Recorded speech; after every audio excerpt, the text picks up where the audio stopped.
Welcome back to the show, everybody. This is the Upper Tier Podcast, the football podcast and pro wrestling podcast that we bring you each and every week. Welcome to the Monday Mashup Show. Mark was supposed to be joining me, but haven't heard from him yet, so something might have come up.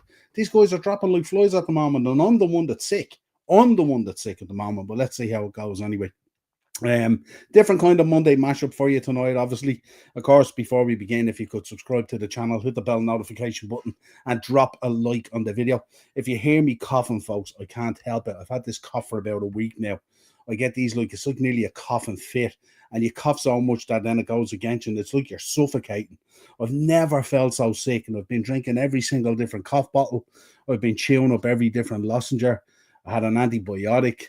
I've been doing nose rinses. I've been doing everything, but got to keep it cool with the water. So if you see me drinking loads of water and all that kind of thing, just let me know. But I've been coughing something fierce, and it's gone kind of from a chesty cough to a wheezy cough to a phlegmy kind of cough. It's horrible, lads. Horrible dose at the moment. So stay clear of it if you can. Let's go into the chat first of all. Philip's in. Big up, Philip. Good to see you, my friend. Ryan is in as well. Big up, Ryan. Good to see you, man. And look who's in here. Look who's in here at the moment. The one and only, the Del Boy Gunner. The man with a van at the moment. I hope you're checking out Del Boy's content at the moment. It's absolutely fantastic. He is losing his rag in that van every day. And I'm loving it. I have to say, Del, keep it up. Fantastic stuff. Good to see you absolutely pushing it. Hot whiskey will sort that out, man. That is the next option. I'm telling you now, I have a couple of bottles of whiskey downstairs. Do you know I have a David Beckham bottle of whiskey downstairs? I don't know. Would it take that it's an ex-Manchester United guy that might actually have to sort out my cough? Who knows? Where's Mark? I have no idea where Mark is, unless he's sitting down the bottom here waiting to come on, which he is not. I don't know where he is. I sent him the link. He gets the link normally on a Friday or a Saturday, and he normally pops on, but he's not here. So obviously something has come up either family-wise or work-wise or whatever it is, and I just haven't heard from him. Yeah, Del, keep it up. Folks, make sure you're heading over. Del Boy Gunner TV. Smash the 1,000 subs he did as well. So congratulations to that, my friend, as well. Always feels great, doesn't it? And then you kind of look at these other channels and they're like hundreds of thousands of subs. But that 1,000 for us just means so much more, doesn't it? So yeah, big up, congratulations to you. Loving the stuff with Kyle and the stuff with Warren as always great stuff. But great community over there on Del's channel as well. Before we get started, I shouldn't even put this up. He hasn't even rocked up tonight. Why am I putting this up? Hogan Elite Trophy Horror, folks, is the sponsor for the Monday Mashup for this season, as always. It's Marky's little kind of side hustle. He rents out these fantastic trophies and all for special occasions and all those kind of stuff. So it's on Facebook there and Instagram, Hogan Elite Trophy Horror. You see some great pictures there from the Man United Legends games that he did. These are taken from the one that was up at Ballyfermot, and that's a couple of months back and stuff like that as well. So Facebook and Instagram, Hogan Elite Trophy Horror. Give the man a follow. And if you do have any needs for that special occasion, be it a christening or a communion or confirmation or a wedding or whatever it is, he's done them all. Funerals and everything he's done. Hit up Marky there. And if you notice that you're part of the upper tier community here, he'll look after you as well, as always. Coughs, Phillips, they certainly are. Do you know my biggest problem with them? My biggest problem is I can't sleep at night with it. So I doze off for 20 minutes and then I start coughing, and I'm such a light sleeper. It doesn't take much for me to wake up at all. So I'm just nodding off. Last night I was nearly nodding off and I started coughing, nearly nodding off, started coughing. Eventually at 2 o'clock I got to sleep. And I tell you, it's rough, lads, the next day. Baz is in. Big up, Baz. Great to see you today, my friend. And Daz is in. What's the crack? No, all good, Daz. Good to see you, my friend. So there you go, folks. Hogan Elite Trophy here. Check that out and give Mark your full support over there. A few bits to talk about tonight. Nothing huge, I would say, but obviously we'll start with this, and we did speak about it last week, and we don't want to dwell on it too much. But this whole David Coote situation has taken legs in terms of the broader picture for the PGMOL. And what we're seeing developing now is apparently out there now is that this video that was released last week, as if it wasn't bad enough, we're finding out that the PGMOL had possession of this apparently in the last 3 to 4 years. They already had it and they didn't release it. And now they're coming on board because obviously the thing got out, which has bigger questions and ramifications and implications for the PGMOL in terms of trust, in terms of transparency. This is what these guys are supposed to stand for: trust, transparency, custodians of the rules of the game, all this kind of thing. And so it's hard to kind of accept that when you hear what's coming out and stuff like that. Not once did they make an effort to release it. Not once was it released or spoken about. At no point did they approach Liverpool Football Club to say, listen, this is out here. This is what we're going to do. We know that Coote was kind of shuffled around and all that kind of stuff. And we're seeing a different narrative coming out this week now. And the narrative is, like, this guy's life has obviously fallen apart because of what came out. And that's to be expected, let's be honest here, based on his professional position that he held and what the video kind of revealed. But a lot of people are now concerned for people's health and all that kind of stuff and well-being, and the potential thoughts of people taking their lives, of people going in on them and all this kind of stuff. And I get that, and the whole Bitcoin movement, and I get that and all. But for me, the bigger issue here is the PGMOL. It's not really David Coote. David Coote for me is the litmus paper. He is the fuse that they lit that leads to the road. That's the bomb. That's the PGMOL.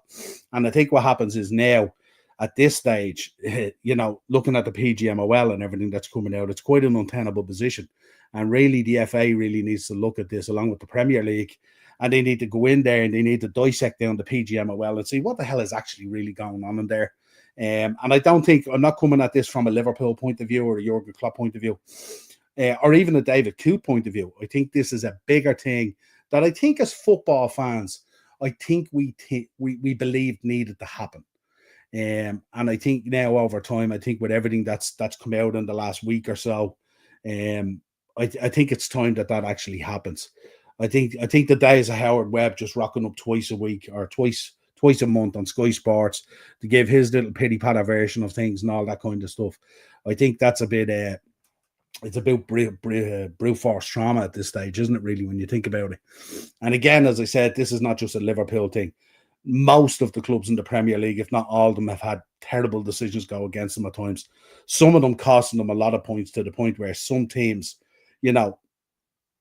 even have to the point of relegation, to the point of managers losing their jobs, all these kind of things, and stuff like that. So I think it really, really needs to be looked at. And I think if these guys are to gain any credibility, I think a big kind of like an investigation into this whole thing, some sort of a tribunal to look at what's going on with the PGMOL and what happens in there. And, not to say that, okay, you perform badly in the Premier League, shuttle off down to the Championship, because the Championship deserve better as well. You don't just burst people off down to the Championship. Oh, go down there and referee Reading or Blackburn or whatever it is. No, it doesn't work that way. They want the same level of officiating in the Championship as well, because there's a lot on the line here for these things and stuff like that, So it's really, really, really, really important. And I just think that needed to be stressed. And I wanted to highlight that tonight, that it's not a Klopp thing. It's not a Coote thing. It's an overall bigger thing in terms of the officiating of the game. And it's not as easy to just turn around and go, I'll take David Coote off the Liverpool games. But what about all the other games he might referee? That could affect the outcome in relation to Liverpool, in terms of table. Let's suppose he's officiating Man City games or Arsenal games or whoever's in the shake-up and stuff like that, or even for the teams down there battling relegation, if he's refereeing them and stuff like that. So it's not just a simple answer of, okay, we're going to take him out of the foreign line, we're going to suspend him for a while, but then when we bring him back, he's just not going to officiate Liverpool games. That's not really the answer. That doesn't really work on so many levels. So we'll park it there at the moment and see what comes out of the suspension and if there's a review and all that kind of thing. But really serious questions at the moment to be asked of the PGMOL at the moment. Big up, Brian. I saw a table that we've been cost over 20 points since VAR has come in, way more than anyone else. But to be fair, we got fortunate last time out against Southampton for once. Yeah, and listen, Ryan, a lot of people will turn around you.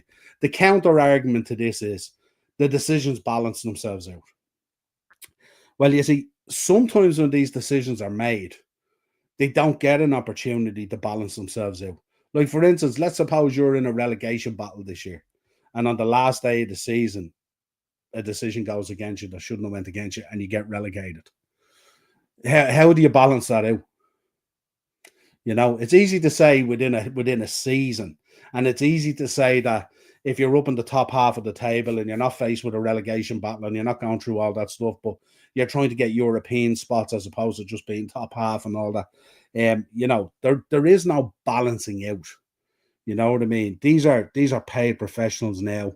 VAR was put into a system in getting as many decisions right as possible. But also we thought when it came in that would be a level of consistency in terms of how things are viewed. And that's the real problem at the moment. Problem at the moment is the VAR and the officiating is very much kind of like the fans, where Ryan, you might think something is a sending off, I might not. So we have a difference of opinion, but our opinion is only fan opinion. But it's becoming to a stage now where that referee's decision, along with VAR and stuff like that, is nearly into the realms of fan opinion. And it's kind of very, very weird to look at times. You know, it just feels strange. But yeah, we'll keep an eye on it. But it's just, you know, I hate when people turn around and go, "Oh, the luck evens itself out" and all that kind of stuff. It's like when people talk about injuries. You look at all the injuries at the moment that Arsenal are getting at the moment, and some other teams and stuff like that. That luck doesn't even itself out when you see all the injuries and stuff like that. You try and work through that. You try and use you use your squad and all that kind of stuff. But in reality, it's very, very tough if you lose key players and stuff like that.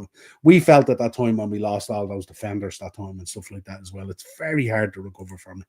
True, mate. Yeah. Turner's in. Big up, Turner. Good to see you, my friend. Now you're going to live stream Rovers versus Rapid in 2 weeks. Rapid are a tough side, but one more win should send us through. I think, you know what I'm going to do? I'm not sure whether I'm going to do the Rapid game, but what I am going to do is, I think I'm definitely going to do the Chelsea game. I'm looking forward to the Chelsea game.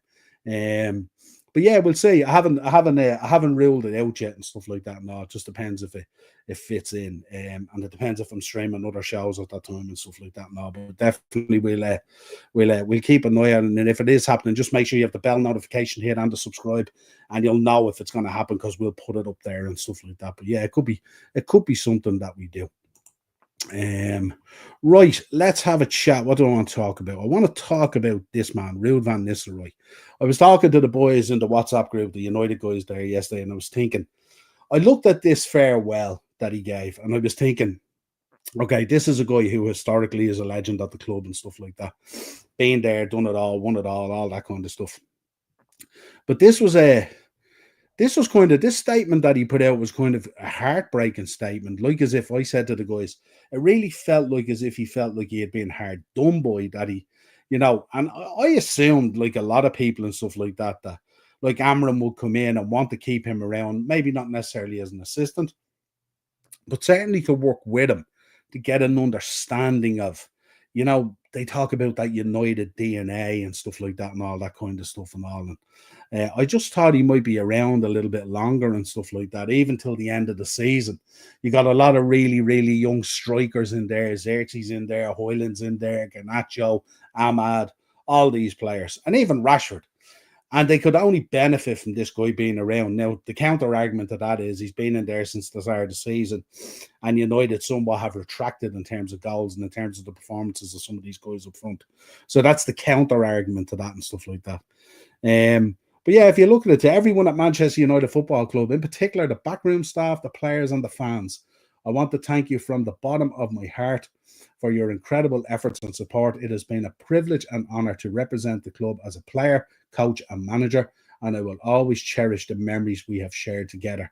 Man United Football Club will always have a special place in my heart, and I hope there are many more glory days at Old Trafford very soon, not only because I want the club to do well, but because you all deserve it. All the best and take care, Ruud. It was quite the statement for a guy who's been there, who's come back in and been there for what? I don't know, whatever length of time. It doesn't seem very long anyway. And considering Man United's season so far and everything else.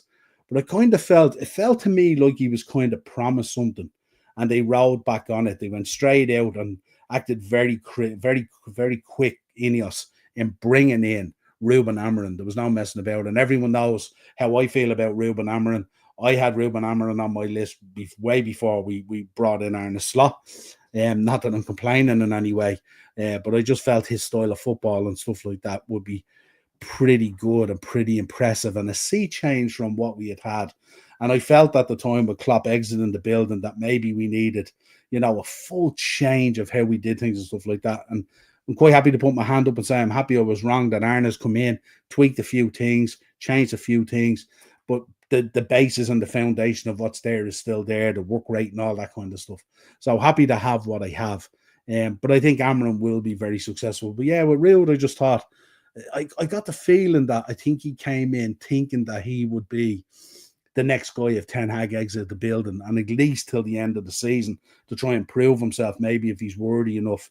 I know a lot of fans have come out and said, well, we did it with Ollie and we tried it, and it wasn't our thing, and we're quite happy, and he's gone, and that kind of thing and all. And it's a bit of a come down. Then you hear a few days later that he's in the running then for the Coventry job. And you're going, what a come down that must be, that you're there at Manchester United. You coached them for a few games in the interim. You've been there as a coach and stuff like that. And the next thing you're going for the Coventry job. And that's no disrespect to Coventry in any way, shape, or form. So it'll be interesting to see where Rude goes next and how his career path goes. But I just thought the statement that was put out there was quite a deep statement for a guy who was there for a short period of time in terms of the coaching and all, Ryan. Yeah, I felt that would have kept him there in some capacity. Yeah, I would have thought there was some sort of thing there. Now I know they did a lot of work to bring in Ruben Amorim's coaching staff as well, so that was obviously important to him. But Rude, he knows the club.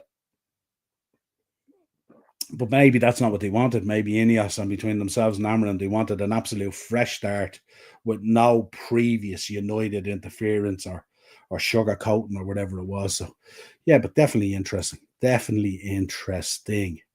Right. Have to talk about this, don't we? Let's get into talking about this. Oh, tough to talk about, isn't it? It was quite a scoreline. I thought in the first half, we did well to keep it to 0-0. I kind of felt that England would absolutely pace us. The quality does eventually come through. And when you see even the fact that 9 or 10 players have pulled out of the squad, and you still see the way they're able to bring players on for players and stuff like that, the abundance of riches that England have at their disposal is frightening to say the least. Frightening. Now taken away from the fact that obviously the boy Scales with a couple of silly decisions gets sent off, and obviously 10 men backs against the wall makes it much more difficult. And obviously the 3 goals very quick in the 5 minutes really put pay to whatever was going to happen. Now, from our point of view, it's really only us against the old rivals, really, when you think about it. From their point of view, they were trying to secure that top spot, obviously, and move back up into A level, I think it is, in the Nations League or whatever it was. For us, we knew we were finishing third, and we knew we were going into a qualifying campaign, relegation campaign. So we knew that was going to happen. Nothing was going to change no matter what we did. But the narrative on the night was, would it be Greece or would it be England in terms of top spot on the table? And they did well. They came in and they won it. And some of the goals were absolutely fantastic. Interesting with the Harold Bellis lad and the connection there with Roy Keane and stuff like that. It was funny afterwards when they were talking in the studio and stuff like that. I think the biggest problem, where the game was turned, obviously the sending off was pivotal, but I also think there was a massive shout there as well for a penalty on Evan Ferguson when he was pulled down. And I think if you get those kind of decisions, and if VAR looks at it, he's ripping the jersey clean off him. So VAR looks at that, potentially if you get that penalty and potentially if you go 1-0 up, and a lot of this is all potentially and stuff like that, it might be a slightly different game. I still think probably England would have ran out winners anyway. I just think they've too much quality. The Bowen goal was just a fabulous piece of football, I have to say, but it's difficult for Irish football at the moment, It's kind of like they're paying for the sins of the previous administrations and stuff like that, and it's very difficult to dig us out and kind of in free fall in terms of the rankings as well. So because we've dropped down so far in the rankings, it means we're literally guaranteed now that like every tournament we're going to be up against it. We're going to be in a tough group with potentially 2 to 3 better teams than us in it. So really, really, really difficult. Ireland were good defensively until the sending off. We were, absolutely. And the one thing this Irish team does know at times is how to defend. That's for sure, and stuff like that. Irish football is so bad. The FAI should disband. Yeah, and you know the weird thing about it, I always go looking. I always go looking for images for the slides for the shows and stuff like that and all. I looked at the FAI Twitter. I think it was this morning, either this morning or yesterday. I think it was this morning, and there wasn't a mention of the game. There wasn't a mention of the game, which was kind of strange. But yeah, I don't know. I think the issue is, I mean, the FAI have come out as well. I think they came out there yesterday or something like that, and they were talking about make sure when the politicians knock on your door, because we're coming up to an election here at the end of the month, make sure when the politicians knock on your door, talk to them about local pitches and local facilities and all that kind of stuff. And they're going, you guys burned through millions and millions and millions, and you have the neck to come cap in hand after already being bailed out. Crazy. Yeah, that's a fair point. Kane's pass for the penalty as well was a beauty. It was a beauty, but it was a bit, it was clumsy as well, wasn't it? It was one of those clumsy kind of tackles as well, and so clever as well, at the same time. But yeah, poor result. The Finland result was a decent result, to win 1-0. It's always good to keep a clean sheet. Caoimhín Kelleher, folks. I keep on talking to people about this guy. This guy is a phenomenal goalkeeper. I know he had a tough time last night against England, but if you look at him against Finland, the double save off the penalty was just phenomenal. And that's the real Caoimhín that's out there as well. And I think from an Irish point of view as well, we've a lot to thank Caoimhín for, because some of the results could be a lot worse than they were. Good to see Evan Ferguson getting on the end of that goal against Finland the other day as well. Mikey Johnson with some lovely footwork. Clip ball into the back post and Ferguson putting it away. I know Evan's been going through a tough time the last 18 months since he broke out and kind of was that star. And then he was linked with a lot of big jobs away from Brighton and stuff like that. He was linked with Man United and a couple of other big clubs. And then I think he had some issues. He got an injury, and then he had to deal with some. He was dealing with some mental health issues and stuff like that as well, because he's only a young lad and stuff like that as well. But it's great to see him back enjoying his football, and great to see him back in the mix as well. So phenomenal from that point of view. Unlucky last night as well, as we said about the penalty and stuff like that. We've seen them given all the time. But just not to be. So what that means for us then is we're going into a qualifier potentially against this lot. So we could go in against Slovakia, Romania, Kosovo, Northern Ireland, Belarus, Bulgaria, or Armenia. That's who potentially could be our playoff opponents. I know we're meant to have a rivalry, but I always hope Ireland and other home nations do well. Yeah, it's always good. I love when we get to the finals of tournaments and England's in it and Scotland and Ireland and Wales and all. It's good. It's good. It's good buzz. It's good banter, and it's good, and it brings everyone forward and stuff like that. So absolutely. We call it a rivalry. The rivalry is only really historical or geographical, in fairness, Ryan, because there isn't really a rivalry in terms of the teams, because, we're so far down the pecking order now, and England are so far up there. To call it a rivalry would be crazy, It's only a rivalry in history, history and location. We're a good old bunch and stuff like that. And if nothing else, we normally win fans of the tournament and stuff like that as well. So we know how to go out and have a good time and enjoy ourselves, even in the face of diversity. But I looked at this list today and I was thinking, God, Northern Ireland would be an interesting one, wouldn't it? But I don't know. I'm looking at this list here, and normally you would turn around and go, oh, I'd love to get Romania, or I'd love to get Kosovo, or I'd love to get Armenia. But I think we've dropped so much. I don't think any of these games are easy. Not one of them.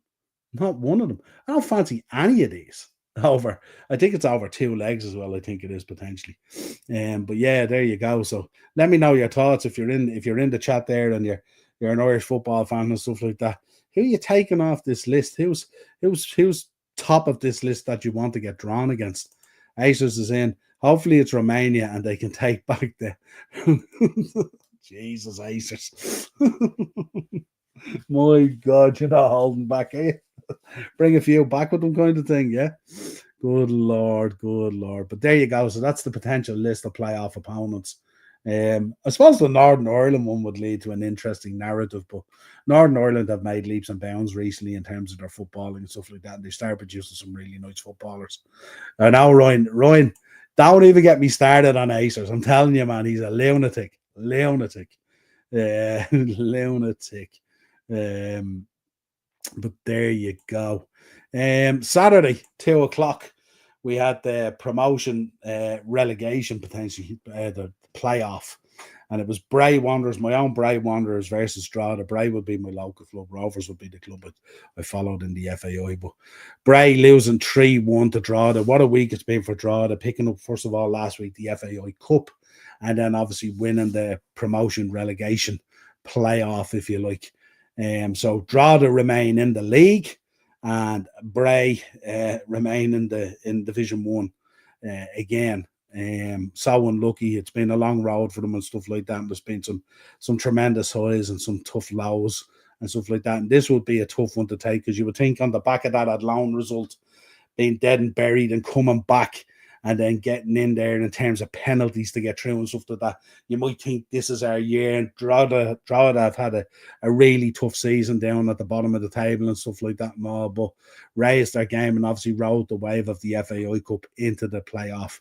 And we're just too much for Bray to deal with. So very, very unlucky. Big up, Romy. Good say, my friend. Hope you are good.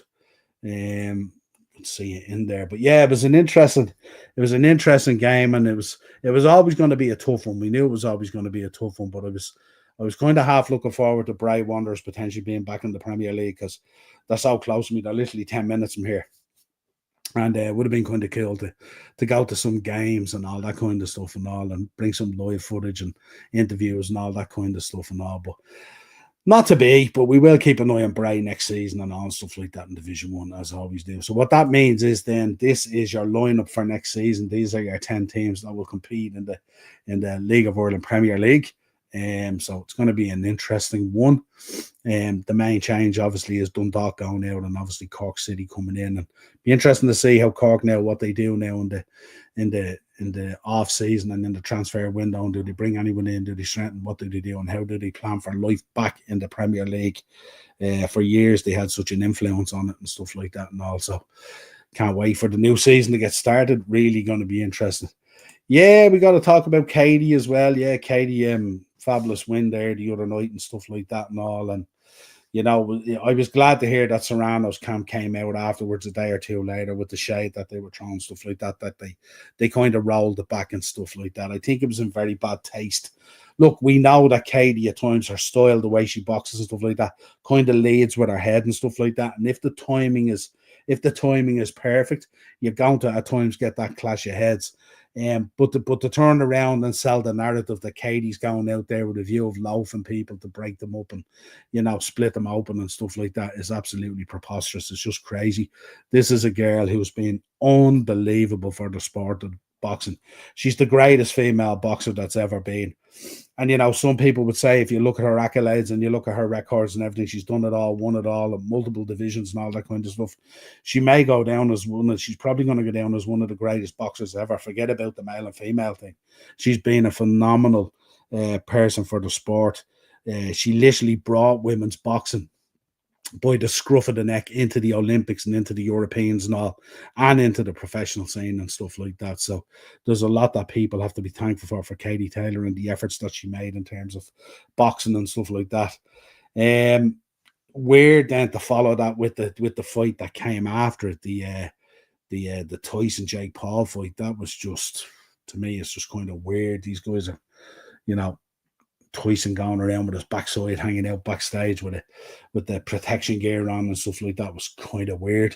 Then you see them coming out to the ring and they're wearing these gloves, like these big gloves you get in a carnival if you're having a bit of a mess boxing fight, with feudal sticks or something like that, like gladiators or something like that. These 14-ounce gloves, they just looked absolutely ginormous. And then I was looking at the boxing in it as well, and I was thinking the build up to this has been great. Looking at the countdown shows and stuff like that and all, looking at Tyson as well and the way he was hitting the pads and the pad man and all that kind of stuff and all. And I was thinking, so many times you jumped in to engage and you didn't let the hands go. And then you listen to Jake Paul afterwards going, well, out of respect, I wanted him to make the 8 rounds. I didn't want to knock him out and all this kind of stuff. And I was thinking, you've just bummed a load of people out of it. And I get why you don't want to do that, because it's bad press if you're knocking out a 58-year-old man and all this kind of stuff. But it just felt weird looking at it and stuff like that. It was just, I don't know, like, huge respects in terms of promotion and stuff like that. There was like 50 million people on Netflix watching it. The amount of times it buffered and stuff like that, which had wrestling fans extremely worried. But I just think as well, like, sell out in the Cowboy Stadium as well. We've been there. We were there for WrestleMania 38. It's a massive stadium, 70-odd thousand there, paying fans and stuff like that and all. It was absolutely monstrous, but I think they were expecting a lot more out of that main event. They wanted fire and brimstone, really, and they didn't really get it. And from matter of fact, they got it in the Katie fight, and they got it in the fight before them. Actually, was a very good fight as well. I can't recall who the two boys were, but the fight before it was a really good fight as well, and what led into it. But it was kind of like, it was just weird. And then afterwards, you hear, Logan Paul going, "Oh yeah, I'll fight you, Mike," and all this. You're just there going, "Give it over, lads, will you? This is just ridiculous." Like, you know what I mean? It was crazy. Where are we? Let's go. Katie was pasting her. Let's be real. Yeah, she was. She was definitely doing some of the harder work and stuff like that. And I know then the narrative goes up on the screen about the amount of punches thrown and landed and all that kind of stuff. But if you technically with an eye look at it round for round and stuff like that, you look at what Katie was doing, was mad. Now, I get it, maybe Serrano was thrown off a game. That was an awful cut as well, to be honest. I think in a lot of fights, to be honest, I think a lot of those fights, if it wasn't Texas, that fight would be stopped on the basis of that cut, because it was really, really bad, to be honest.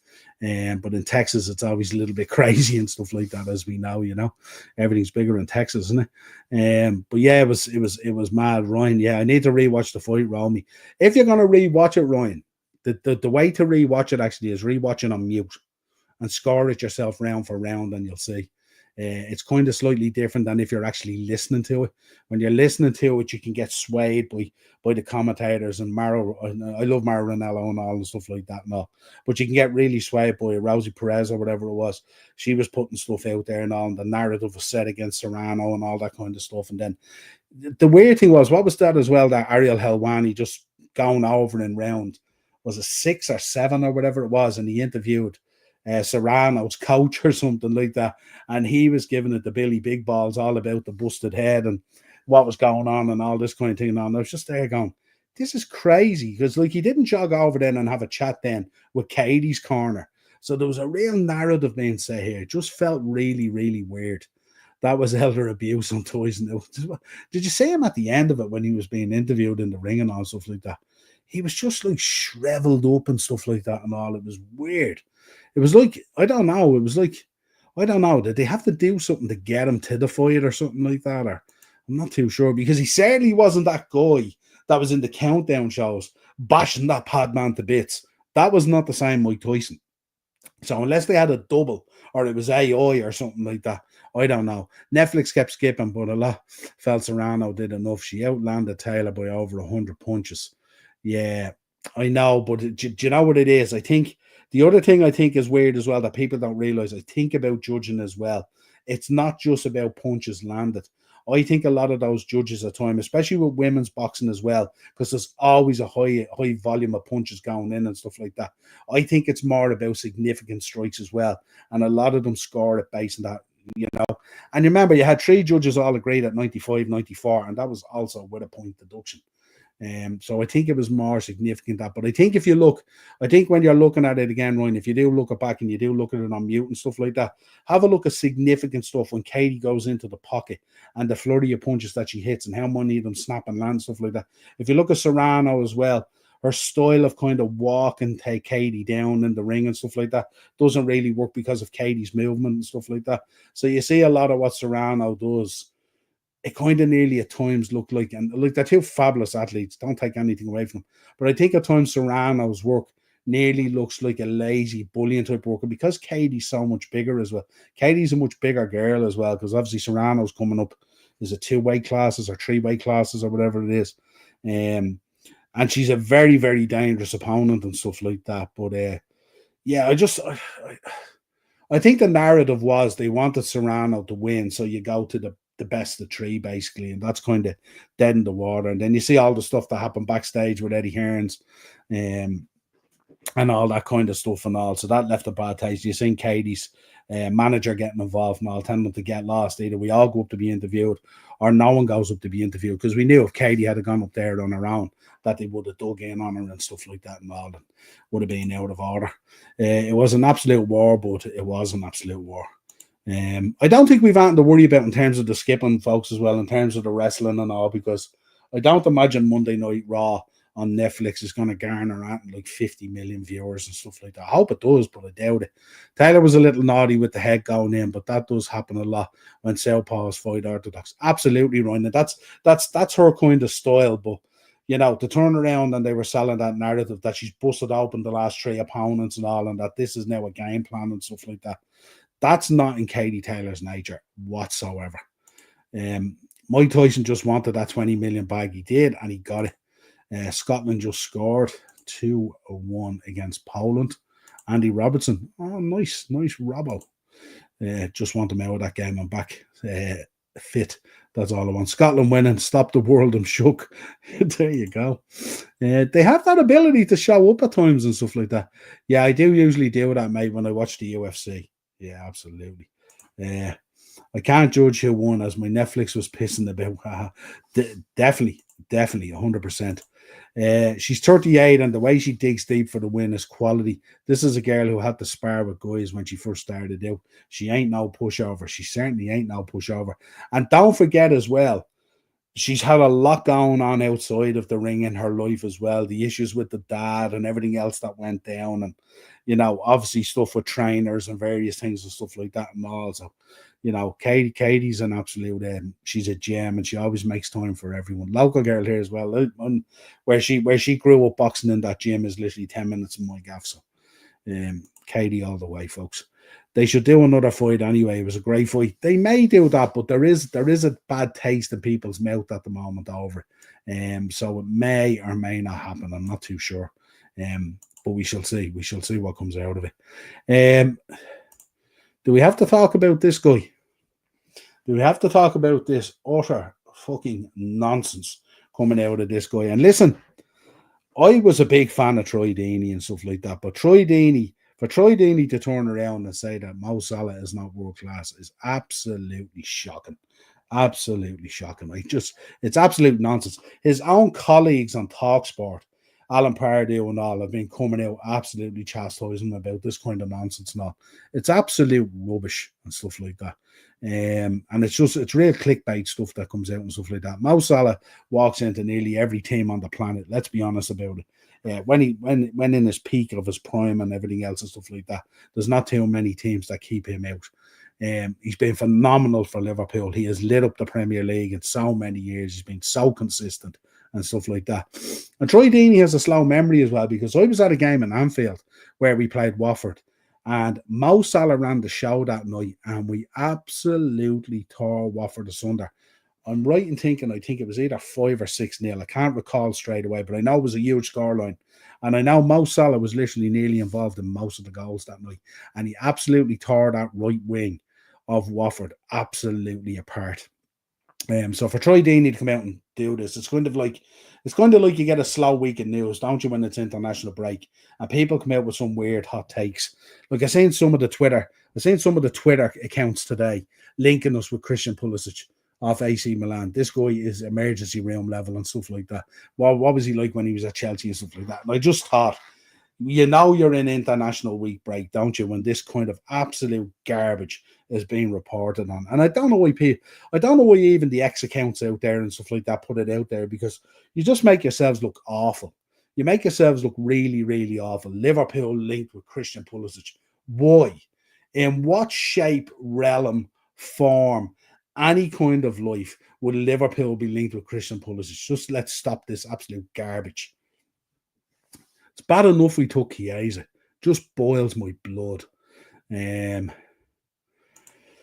never used to be Salah's biggest fan, but you can't deny what he's done over the years. Absolutely. This is coming from a guy. This is coming from a guy who probably doesn't even own a toothbrush. Don't get me started. This guy doesn't even own a toothbrush, I'd say.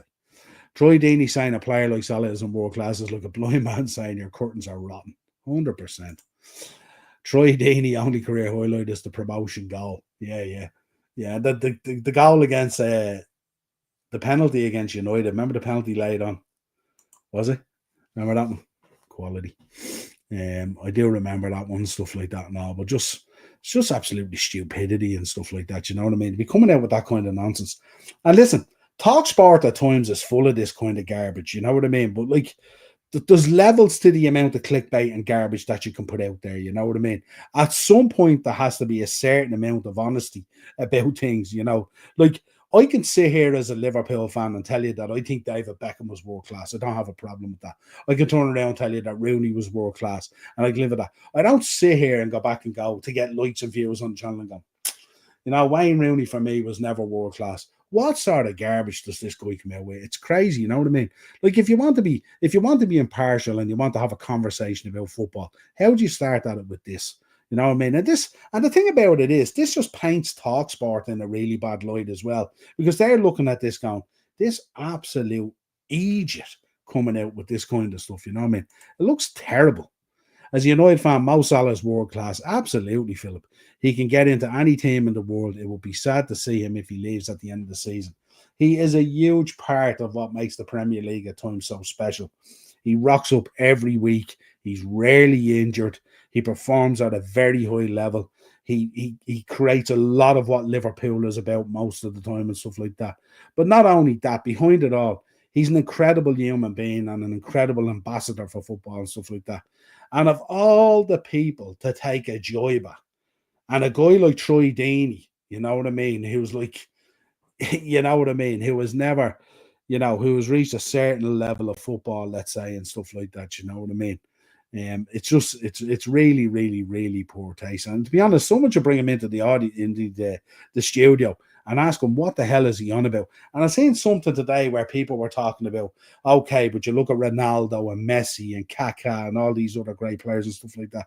There's always been great players for every generation. We were all very lucky that, you know, we lived through the Messi and Ronaldo era and how good it was and stuff like that.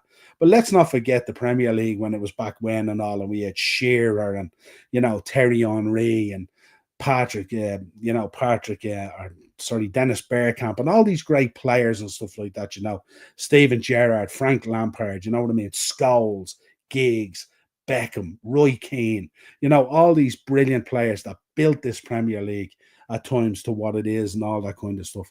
But this is just absolute nonsense. Nonsense of the highest order. He does come out with some absolute drivel at times. He really, really does. He really does. You often wonder, how do these guys... And you know the worst thing about it, Ryan? These guys are paid to talk this shite. Absolutely. This guy is picking up a check every week to talk this dross. You know? Troy Deeney doesn't like Salah because Salah refused to sign his shirt. They're right. TalkSport are first class plonkers, absolutely. And you know, sometimes, Philip, a lot of it I like listening to because it's just the so stupid hot takes, you know, when you listen to the likes of Cundy and stuff like that and all, with some of the absolute dross that he comes out with. It's laughable and it's entertaining and stuff like that. But when you go to this extreme, when you go this far, like there's not a team on the planet at the moment that would not love to have Mo Salah or have had Mo Salah for the last 7 or 8 years. It's absolutely crazy. I don't watch TalkSport. My IQ can't hack it.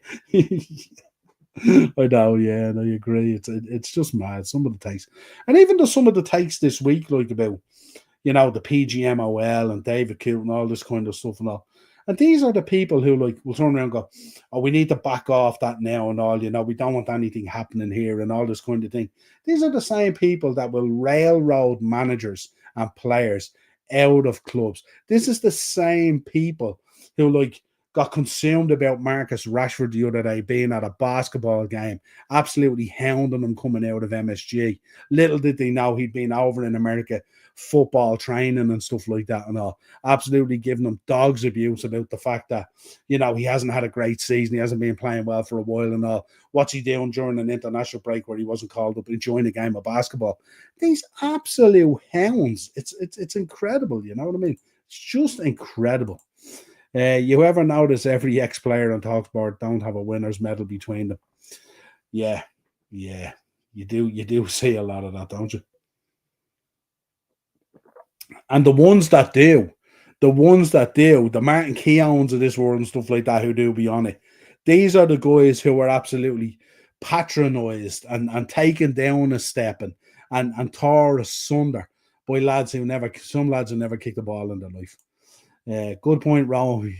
The only one I can think of is Cowan, and to be fair, he doesn't half waffle a lot. He does waffle a lot, but you notice a lot of the time, Ryan, as well. A lot of it is that narrative that's set because White and Jordan are basically just a tag team on there. They're absolutely a tag team. It's crazy. Ryan, we're absolutely big up, Eno. We're absolutely right on the same page at times and stuff like that. I think the thing with Keown as well, some of it comes across as waffle because he's just so down and so dire, and he comes across that way, doesn't he? And he's nearly face planted into the desk the whole show. Whereas for a guy who was like such a great defender, he should be sitting up with shoulders back, giving it large to the likes of Jordan and White and stuff like that and all, crazy. When he speaks, it's like he has rabies. Lord. I seen him covering a match last week. Did he cover a match last week in the Champions League or something like that? And they were out pitch side. Might have been the Champions League. Him and Rio were there, and Laura Woods. And I was looking at Martin Keown. Boy, Jesus, he looks ill, doesn't he? He's as pale as be damned. Now, I literally thought one of those oil campaigners or something like that had ran onto the pitch and thrown a bucket of white gloss over him or something like that. But my God, he was pale as be damned. Wherever there's a makeup, wherever the makeup place is or stuff like that, he hasn't gotten the note on it, that's for sure. Because you look at him as well beside Rio as well, and Rio is so presented and pristine, and there's not a hair out of place on the beard or nothing, you know what I mean? And Keown's sitting there and he's just ruffled up, you know what I mean? It's mad. Keown with his sprayed on black hair though, yeah. And it's patched out as well, isn't it? It's not even a good job.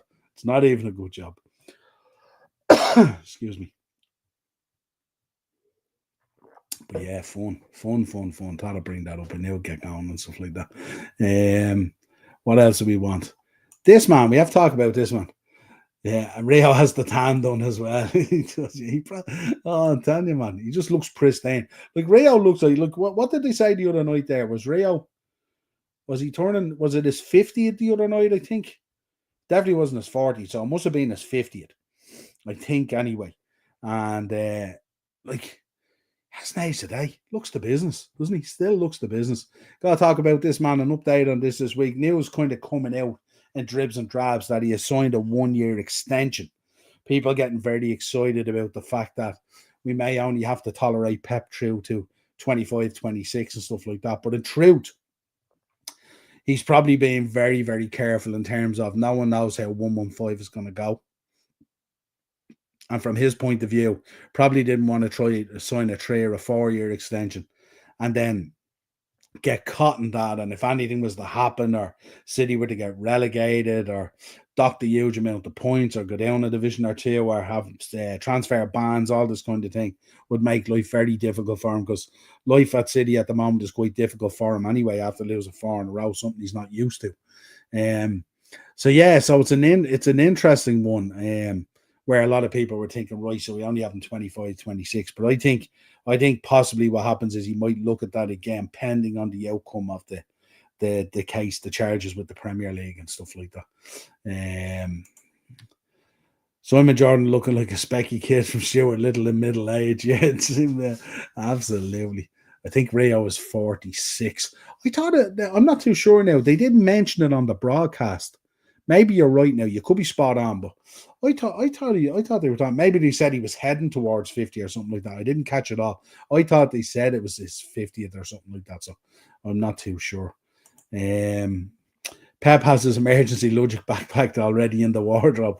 Yeah, absolutely. He probably has it shipped off. He has it in one of those storage wars containers ready to go and stuff like that and all, Like where Heisenberg had the money, remember, of Breaking Bad or something like that. It was going to be interesting to see how it pans out. Obviously, as the case ratchets up and we find out more and more about it and stuff like that and all. But very clever, shrewd kind of moves from this man and stuff like that. He ain't no fool and stuff like that. And not even the level of Man City are going to fool him into doing something when he knows.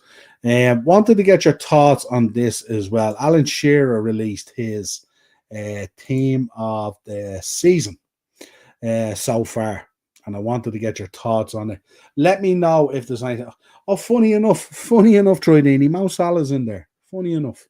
There you go. All those world-class forward players or wingers or whatever you want to call it. And there you go. Although he has Salah on the left wing and not on the right, which is interesting to say the least. But let me know your thoughts on it. How where's Matthias Cooney? Listen, don't even mess. He's a top player, isn't he? He's a real good player. Eno's in that Mike Tyson versus Jake Paul wasn't much of a fight. All hype, surprise now. Yep, I've gotten more off a fight outside the backyard with the plants. The fans are being worked. They were worked. Chris Wood scoring for fun. Yeah, absolutely scoring for fun. So what do you think? Are you agreeing right through, or is there anything you would change, chat? Anything in it? That's a great shout, actually. That is a great shout. Ted in straight away. Vardy all should be in there. I think so. Don't think don't think it's too bad, to be fair. Yeah. I don't think it's too bad. I don't think there's a huge amount you would change about it.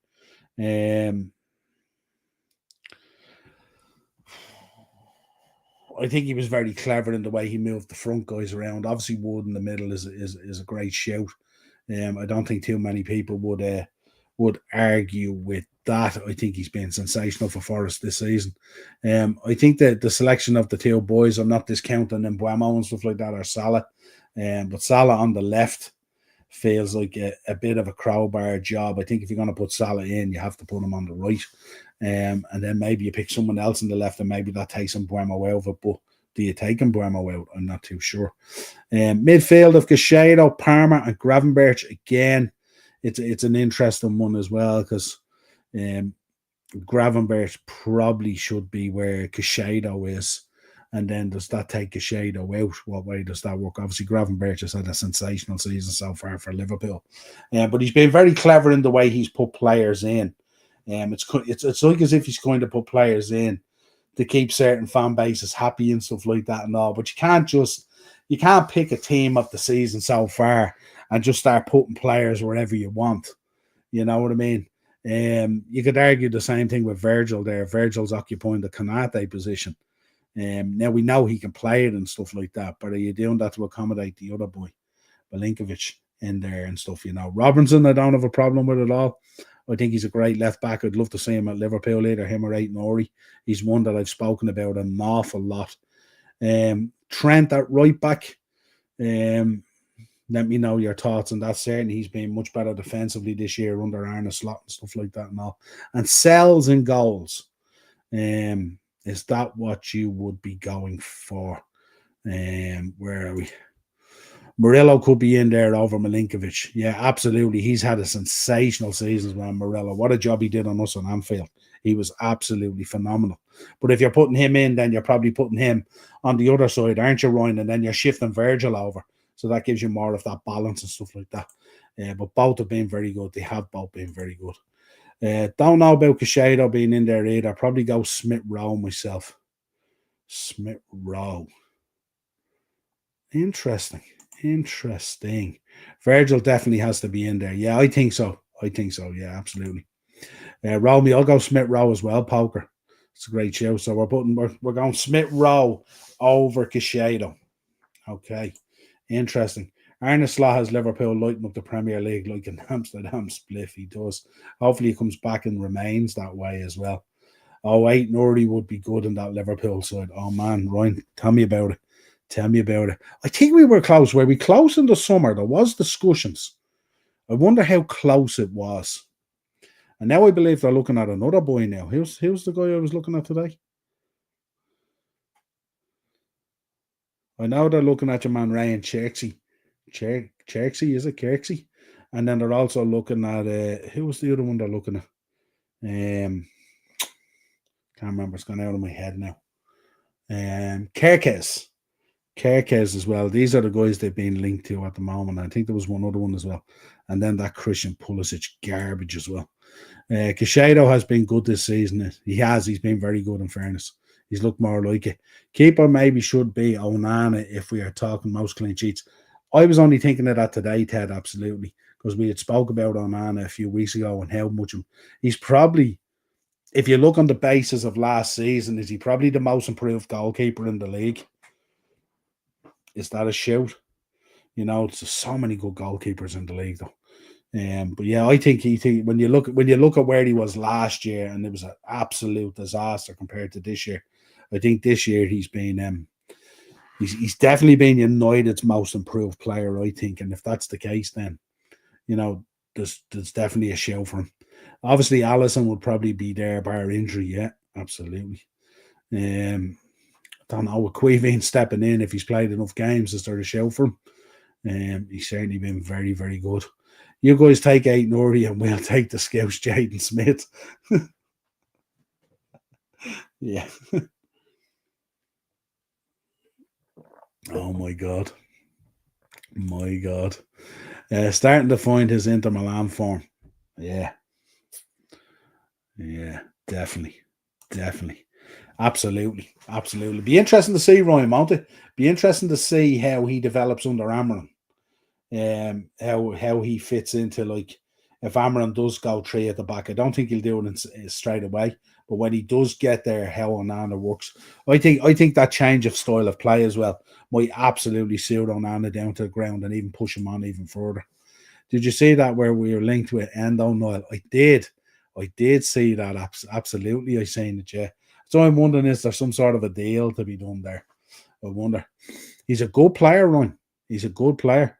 I wouldn't be cheerleading him going out the door now, in fairness. Unless we have a plan, unless there's someone coming in. I wouldn't be cheerleading him going out the door. He kind of reminds me a little bit of Minamino.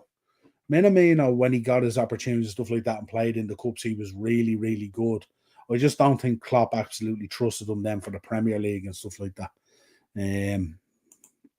Don't know how true it is. Don't know. Good links there with Gary O'Neill as well, Ryan, and stuff like that. You know, he'd have his ear to the ground there at Liverpool and he'd be talking to people and stuff. So it would not surprise me at all. Maybe we're swapping Andre. Maybe. As he seems to be out of the manager's plans right now. I read that, Ryan, the other day, actually. I read that the other day. And you spoke about that last week, didn't you? That you wanted him to see more game time and stuff like that. And that might be one of the things in terms of Gary O'Neill and stuff. I remember you talking about it. I think Keller 100% has a shout. Just a number of games would stop him at the moment, I think. Yeah, absolutely. How do we feel about this, folks? This narrative came up the other day as well. Little one just to touch on before we finish up and stuff like that. Talk at the moment is obviously Alisson's going to come back and he's obviously going to keep his position. And he's going to take on the position of number 1 as we would expect and stuff like that. But is there a shout? And I often say this, I've alluded to this before with Robertson and Costas and all that kind of stuff. If the player in position at the moment is playing at a very high level and performing and stuff like that, and we know Kelleher is, should he be holding on to position? And should it be up to Alisson to then take him out of that position? Or is it a case of that these guys are just filling in, Alisson is number 1, and these other guys are the gatekeepers, and one day their time will come? How do you feel about that? Let me know. Where am I? Here we go. When for me, he should be playing and pushing Gomez further forward. Yeah, absolutely. Yeah, good shout. Flecken is currently the dud keeper of the season. Yeah. I wanted us to sign Kelleher in the summer. Yeah. That would have been a good signing. I think where Kelleher goes, he'll be a number 1. I think the problem for Kelleher as well is he doesn't want to drop down too far the pecking order in terms of the quality of the team he goes to and stuff like that and all, because he is a really, really top level goalkeeper and stuff like that. And that's part of the problem in terms of getting a move out of Liverpool. Where does he go? Because all the big jobs are there. You have Ederson at City, you know, you have Raya at Arsenal, you know, you've Onana at United, You know what I mean? So there's very little, Spurs would be one, maybe. Spurs would be one, or potentially Chelsea. Potentially Chelsea. Because we know Chelsea, there's still that debate out there about whether Jorgensen should be number one and Sanchez and stuff like that and all. But Kelleher goes in there for me. Kelleher would be number one at Chelsea, I think. But let me know your thoughts. Okay, our two goalkeepers are in with a shout for that. Kelleher, I think, would suit Wolves. Quality keeper. Yeah, he is. Flecken has 11 games, no clean sheets, Ryan. Your keepers ain't touching him. Yeah. No, I think Alisson is the number one, and until he fumbles, that Kelleher needs to wait his turn, unfortunately, for him. But what about in terms of injury, Ted? Like, let's suppose Alisson comes back in, right? Has a run of 5, 6, 7 games, whatever it is, up till the Christmas period, and goes out injured again. Let's suppose he's injured and he's out again for another 6 weeks. Kelleher comes in, produces the same form we've seen for the last 4 or 5 weeks, whatever it is he's played at this stage. I'm not too sure. Can you keep on just rolling it back and flicking it back and stuff like that and all, or do you look at Alisson and think, right, there's a lot of injuries are happening at the moment, and a lot of these injuries keep him out for quite a bit of time and stuff like that. They always kind of seem like niggly, simple kind of injuries. Now, we don't know the detail of it and stuff like that, but he seems to be always out for quite a bit of time and stuff like that. But I often feel that the player in position of holding the jersey and stuff like that at the time, and if he's playing and if the form is there, why change it? Why change it, And that's no disrespect to Alisson. We all know Alisson. He's probably the best keeper in the league and stuff like that on his day and stuff like that. But we're starting to see a lot of injuries and stuff like that. I think I spoke about it on a Liverpool podcast a few weeks ago, actually. We looked at the amount of time he's lost. And he's lost quite a bit of time to injury and stuff like that, you know what I mean? So we know, like, availability as well as a huge commodity in footballers at this stage and stuff. So be an interesting thing to look at. We ended up signing Sam Johnson. In my opinion, is a poor goalkeeper at Premier League level. He is a poor goalkeeper, absolutely. And nowhere near the level. I could see Kelleher Spurs. Vicario was good, but he doesn't command his box like Kelleher does. And Kelleher, even the commanding of the box and stuff like that, Kelleher, he's still quiet about his business, you know what I mean? He just goes about it. Ended up, absolutely. We've only got one clean sheet. Yeah, no, that needs to change. Kelleher is a brilliant keeper. He's too good to be on the bench at Liverpool. Alisson is the best goalkeeper in the world. Yeah, and that's the problem. Not a problem, but it's fantastic that we have that. But it's trying to keep them happy. It ain't easy. The way Ange plays, he likes his goalkeeper who can play out from the back with the ball at his feet, and Kelleher fits that. There we go. Yeah, shining endorsement. And Spurs would be a big enough club to tempt him away. You know what I mean? It's that kind of level that you need, kind of thing, especially if you're coming out of Liverpool. I think you can roll it between them. It's not just one game here and there. So Kelleher is getting a good run each time. And then next year when Alisson goes, he steps up. Potentially, it'd be interesting to see then what way they approach it then with Marmadashvili coming in as well, you know what I mean? If Alisson heads off. I mean, there was soundings of it this year. It sounded like he said, right, we'll give it another year. And then the year after, I think he's out of contract. So be interesting to see. So obviously the planning for life without Alisson has already begun with the signing of Marmadashvili, because obviously signing a keeper this year wouldn't have been a priority in the summer. But obviously conversations may have been had with Alisson. They think, God, we might need to do something here. So there we go. I think I've covered everything. That's everything I wanted to go through tonight, yeah. Don't know what happened, Mark, so hopefully he'll be back next week. We'll see. I'm sure he'll be in touch. But until next time, folks, thanks for tuning in. Appreciate you, as always. Wednesday, I'll be back with Pro Wrestling Weekly. I think I'm going solo on that one as well. We will be having a chat about the John Moxley New York Post interview as well. You can see from the thumbnail on the channel there as well. But we'll also give you an update on Survivor Series. We'll have a fair idea who the two teams will be for the Bloodline War Games, all that kind of stuff. We'll probably take a look at Full Gear as well. And we'll go through all the usual wrestling news that's out there as well. Plenty always to talk about wrestling. We'll probably touch again on the Jake Paul stuff as well. And so we might even have a chat about Johnny Bones as well. Johnny Bones Jones. What a liver kick, as they say. But for now, folks, as Eno says, we are over and out. Appreciate it, Ryan. Always appreciate you in the chat, my friend, along with everyone else. Make sure you're following everyone, folks, if they have channels as well. Or Munich might come calling, and it'll be tough for Kelleher to say no. It would be tough to say no if he went European-wise as well. That's a great show. Never thought of that. I thought he might want to stay in the Premier League and stuff like that. Kind of seems a homeboy, doesn't he, kind of thing? Yes, I love the UFC, so we'll be there. Yeah, we'll have a chat about it. We'll mix it up, mix kind of bag at the moment, because we're in this kind of in-between mode at the moment. We are on the road to Survivor Series, obviously, and stuff like that. So we will be chatting about that as well. So as always, folks, subscribe to the channel, hit the bell notification button, drop a like on the video, and we will talk to you again real soon. Cheers, Ryan. Talks. Take care, everyone, for the rest of the week. Cheers.